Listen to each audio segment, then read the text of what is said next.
యేసుక్రీస్తునందు ప్రియమైన సహోదరి సహోదరులారా, తల్లి నీడలో వాక్య సందేశ కార్యక్రమానికి మీకందరికీ స్వాగతం, సుస్వాగతం.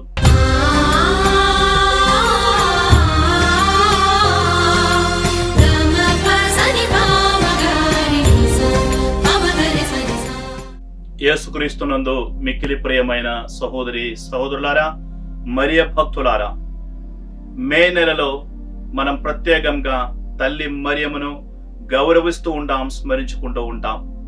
అయితే తల్లి మరియమ్మను గౌరవించని క్రైస్తవులు కూడా ఉన్నారు.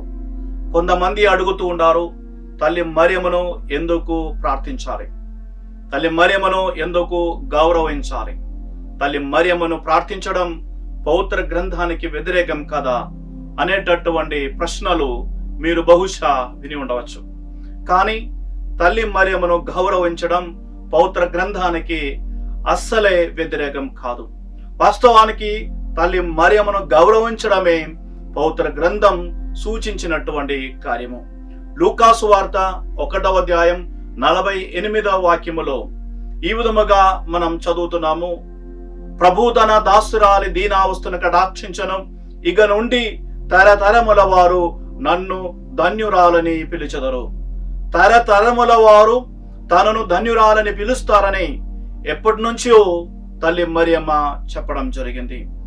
తల్లి మరియమ్మ స్తోత్ర గీతములోని ఒక ముఖ్యమైన వాక్యం ఇది. పవిత్ర గ్రంథమే ఈ విషయం మనకు సెలవిస్తుంది. తల్లి మరియమ్మను తరతరముల వారు ధన్యురాలు అని పిలుస్తూ ఉండాలని.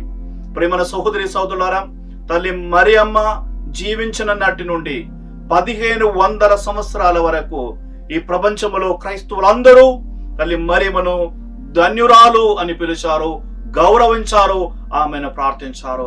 కేవలం 16వ శతాబ్దం నుండి మాత్రమే తల్లి మరియమ్మను నిరాకరించినటువంటి క్రైస్తవులు ఈ లోకములో ఉన్నారు.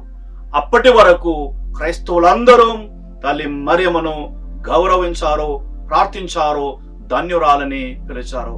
కావున తొలి 1500 సంవత్సరాల్లో తల్లి మరియమ్మను వారు గౌరవించాలంటే అదే నిజమని మనం తెలుసుకోవాలి. యేసు ప్రభువుతో తిరిగినటువంటి శిష్యులు, తొలి శతాబ్దాల్లోని క్రైస్తవులు, యేసు క్రీస్తు నుంచి ప్రత్యక్షంగా ఈ గొప్ప విశ్వాసాన్ని తీసుకున్నవారు, స్వీకరించిన వారు అందరూ తల్లి మరియమ్మను గౌరవించడం సమంజసమని భావించినప్పుడు 1500 సంవత్సరాల తరువాత వచ్చిన వాళ్ళు చెప్పే మాటలను మనం ఎందుకు పట్టించుకోవాలి? తల్లి మరియమ్మను గౌరవించడం సమంజసమే. తరతరముల వారు ధన్యురాలు అని నన్ను పిలుస్తారు అనే వాక్యాన్ని పాటిస్తూ తల్లి మరియమ్మను మనం ధన్యురాలని పిలుస్తూ ఉన్నాము, ఆమెను గౌరవిస్తూ ఉన్నాం, ఆమె మధ్యవర్తిత్వం ద్వారా ప్రార్థిస్తున్నాం.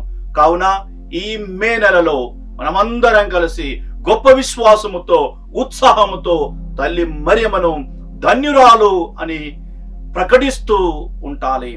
ఆ తల్లి దీవెనలు మనకు నిండుగా మెండుగా దొరకడానికి అదొక కారణమవుతుంది. కావున ఈ నెలలో తల్లి మరియమ్మను గౌరవిద్దాం, ఆమెను ప్రార్థిద్దాం, ఆమె మధ్యవర్తిత్వం ద్వారా దేవుని ఆశీర్వాదం పొందుదాం.